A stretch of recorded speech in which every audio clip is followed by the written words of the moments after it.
king tutuking programa mituringan niyang PG. Kailangan ng antabe at gabering pengari karing kaya na ka naman albe.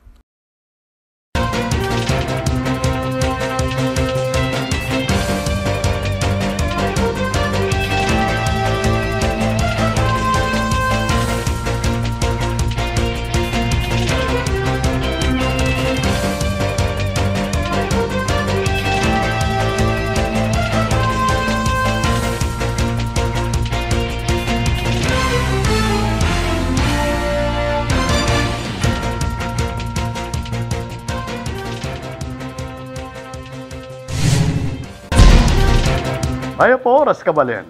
Kayan tabing mabilog a puwersa ning One Media TV 44 Pampanga, mabiyala rin makapanaulat lokal na istoryang dapat yung abalo, kapamaylataning garantisado, kumpleto ang pong balansing informasyon. Ore ni pure balitang may kalap ngening Martis, January 2, 2024. Ako po Benny Ginto at iti in News Force Pampanga. Magumpisa ngayon January 2, patupad na ng City Government ng San Fernando ang mandatoryong pamanyulod face mask kareng opisina ng City Government. Ay ning balita. Epektibo ngayon January 2, 2024, dapat makasulod na lang ang face mask reng hanggang empleyado at reng hanggang lulub kareng opisina ng City Government ning San Fernando. Yan ning pekamumo ng regulasyon na pepalwal ng Mayor Vilma Kaluwag king kabuklat ning Bayong Banwa. Pauli dareng mitatas akaso dareng influenza-like illness. Paralan niya kanuing mandatory use of face mask bang aprotektan la ibat king sakit reng empleyado at reng hanggang lulo bakabalen king City Hall, Rose Hall at aliwapang opisina asaklo ning City Government. Pepakit mo naman king Facebook page ning CSFP City Information Office ing first regular working day nganing 2024 dareng talapagobra ning City Government ating genapan na flag raising ceremony agenapan king kanya-kanyang opisina. Ako po, Patricia Mamangon para King News Force, Pampanga. Balitang tutuking balen, susuyo. Kekata namang silipan ing selebrasyon dareng kabalen tamong OFWs king Kway para king Pasko ang pong Bayong Banwa king balita ng Ricky Laksa ang makabasi king amanuang bansa. Para kareng OFWs king Kuwait, importante ila ding Pasko ang pong Bayong Banwa. King karelang simpleng selebrasyon, malaos siya yung okasyon. Simpleng handa king lamesa, masayang karaoke, at king peka importanteng dili, itang niyabe-abe la ding ka-housemates o kaobrada. Uli na ning kapilan niya pa mete ing amir na ning Kuwait. Pegbawal na ning gobyerno yung selebrasyon king publiko.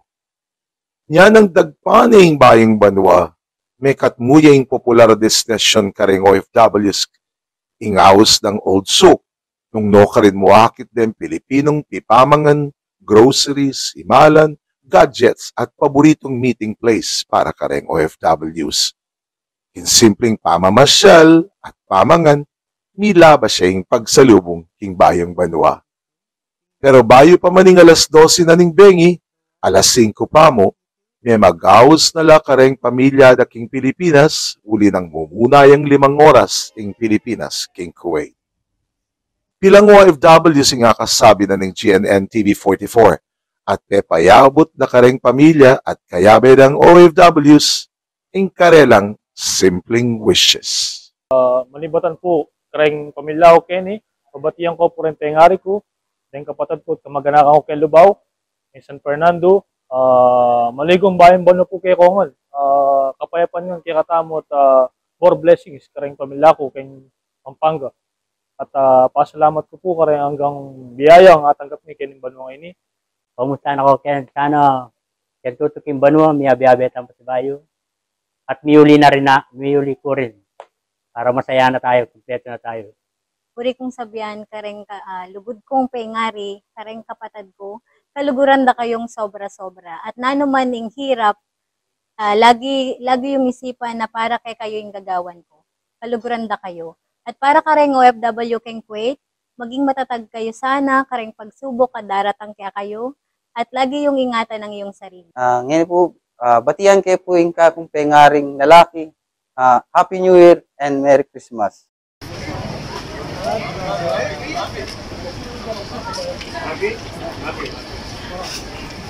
Manibat keng GNN TV 44 Kuwait, Yaku, Lansa. Ing magsilbing pambungad a festival ngening Banwa, ing aguman sandok ning Minalin. Kay katayang silipan ing meging selebrasyon dareng siga king Balen king report ng Patricia Mamangon. Makapalda at bestida, makuleng aksesorya, malutong lipstick at kolorete keng lupa. Yaning piblas na ring lalaking siga at matun king balening Minalin king pamamuklat ning Bayong Banwa. Iti ay matuwang tradisyon ning aguman sanduk aatyo na king 91 anyos ing edad. Agpangkang Mayor Philip Nagit, 15 lang barangay, ring mekisan metong king kapiestan. We have to preserve our culture and tradition mas in-enhance mo maybe because of our motivation karing kaya katamong kabaryo, then we give inspiring words na we have to preserve this bangad nita akit daring anak. These are the values na tiro da kaya katamo rin kaya katamong mga tuwa. Singkasan ting lareti kareng float makaterno pa king tema ngening Banwa ing selebrasyon ning lutong Minalenyo. At reng musa dareti, reng mismong kapitan dareng barangay. We often say na kailangan gambulan tayong kay katamong pamanang dayin, which is our very own heritage. So a celebration like this, which is an intangible heritage, speaks about local culture and traditions, and it defines the people of Minalin and what makes them so distinct, the race in itself, as part of the entire region and the entire nation. Banwa-banwa yang darapta ning aguman sandok, balang mumu ng Aldo ning Bayong Banwa.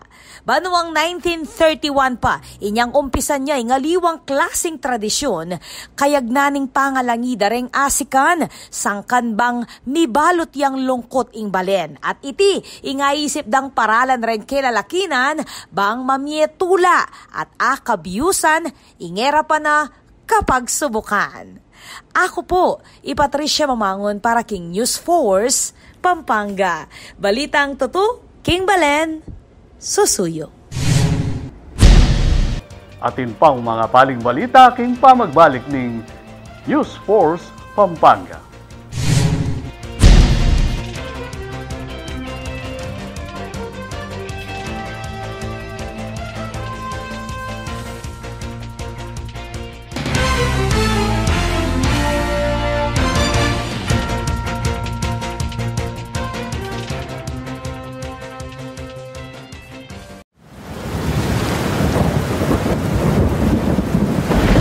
Kabalen ngening mamanuran, kailangan tamong pane makasadya.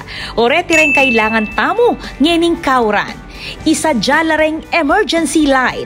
Mas masanting nung atin tamong emergency light a fully charged. Bang atin tamong agamit a sulu nung sakaling matda ing kuryente. Isadya naman ing debateryang radyo. Maulagang atin tamong transistor radio a debaterya. Bang manatili tamong ating impormasyon, ibat kareng Miki Upaya. King makanining paralan, panetamong updated at ligtas king posibleng peligro. I-save ya naman ning hotline number ning Spelapco, king numerong 045-961-2727. Catherine Malyaring Maus at mag-report na anumang problema ang mikikaugnayan king serbisyo ning kakatamong kuryente. Manatili mo namang makabante king official Facebook page ning Spelapco bang updated ka ring maulagang anunsyo ampong power-related advisories. King Spelapco, mabilis ing aksyon, dekalidad ing serbisyo.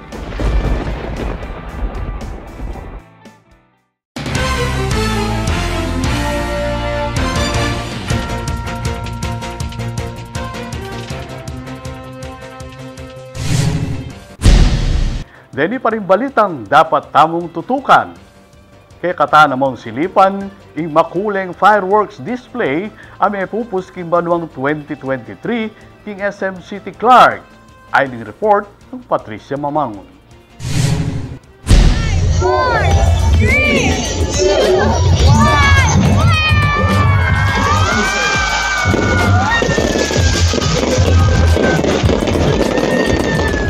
Meto nga fireworks display ing nagsilbing antimo selebrasyon king matagumpeng 2023 ket king Skyline king SM City Clark inyang milabas sa December 30.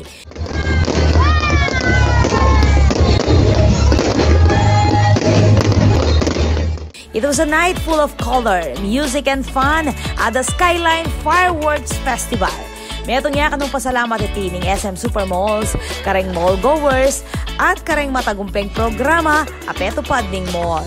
Ini-invite po namin ang mga Kapampangan na shoppers natin na bisitahin ang SM City Clark, SM Pampanga, SM Talabasagan, SM San Fernando ngayong the remaining of our Christmas season.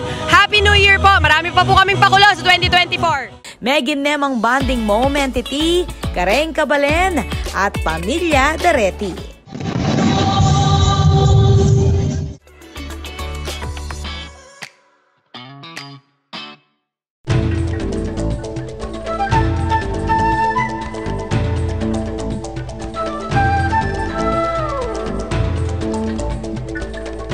Inyang may labas sa trivia kultura, abalo mo nala ding gamit na kailangan bang makapagumpisa na kung magdisenyo gamit ing pukpok. Ngeni, pakibalwan ta naman nung makanano'y proseso ng pamangawakan kaniti. Magyela imahinasyon ding apo tamong kapatad. Nung naning lulub king karelang isip, agad ang gugulis king papil. Makanyan mo naman king pukpok. I-drawing de pa mo yung karelang ideya, bayo umpisa ning obra. Epa agad di diretso keng tansuing pamanyilsil. Uling gawan niya pa mo itikeng dutong, nung nuka rin niya papatong ing mamolding metal, kay bat ing tsinelas ing itumpak, at kanita pa mo magumpiseng pamamukpok. Potang may bakat neking tansuing istilong buri, pulidwa naman kanita gamit ing sinsil, bang maging prominente lareng kurbang pinukpok. Keti mayakit nung makananula ka metikuloso at kalinis magobra ding Kapampangan. Ing pekataulikeng proseso, yapining pamagtalbog, bababadjeng tansukeng ating silver powder, bang santing yakule, ing resulta ning obra. Nung lalawen me, simple mo ang pakiramdaman ng proseso ng pamagdisenyo gamit ng pukpuk. Pero, potang misalang nakekabe, abalo mong dedikasyon ing kailangan ban a perfecto ing kurba ng obrang bububukan.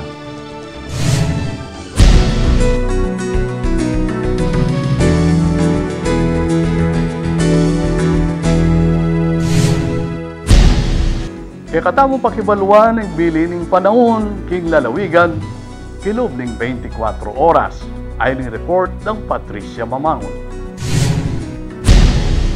Balaw sing epekto ning angin amyam o northeast monsoon kareng lugal king northern at central Luzon kabang ingangin naman ibatan king Pacific Ocean o ing awsan tamong easterlies ing nimiral naman king minataga da parti ning bansa. Generally fair weather naman ing aradasan kilod ning patingapon pero posible pa mo rin ing malula mapanahon usnunggat panapon at ning bengi.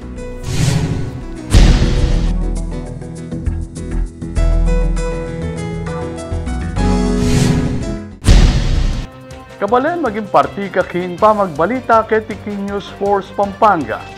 Nanumang kaganapan isyo reklamo king kay kayong lugar, manyari mong ikwento o isumbong kapabilitan na rin numerong mayakit king kay kayong screen. Manyari mo namang mag-post king kay kaming Facebook account. Panalakaran ng News and Public Affairs Team ng One Media TV 44 Pampanga nga dinan kayong mata sa kalidad ng lokal na pamagbalita bilang panatang serbisyo karing sablang Kapampangan. Aelben nyo lang nganing Martis ring may kala pa istorya kaya tiking probinsya. Yako po Iben Ginto at iti king News Force Pampanga.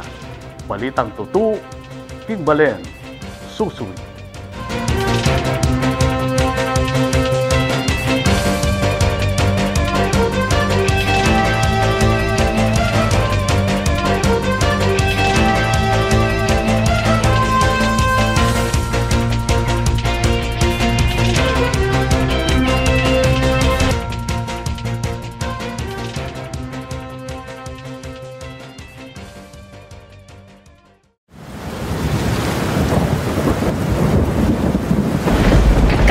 Kung ngening mamanuran, kailangan tamong pane makasadya. O reti rin kailangan tamo ngening kauran. Isadya lareng emergency light. Mas masanting nung atin tamong emergency light a fully charged. Bang atin tamong agamit a sulu nung sakaling matda ing kuryente. Isadya naman ing debateryang radyo. Maulagang atin tamong transistor radio a debaterya. Bang manatili tamong ating impormasyon, iba't kareng miki upaya. King makanining paralan, panetamong updated at ligtas king posibleng peligro. I-save ya naman ning hotline number ning Spelapco, king numerong 045-961-2727. Keterin malyaring mouse at mag-report na anumang problema ang mikikaugnayan king serbisyo ning kaya katamong kuryente. Manatili mo namang makabante king official Facebook page ning Spelapco bang updated ka ring maulagang anunsyo ampong power-related advisories. King Spelapco, mabilis ing aksyon, dekalidad ing serbisyo.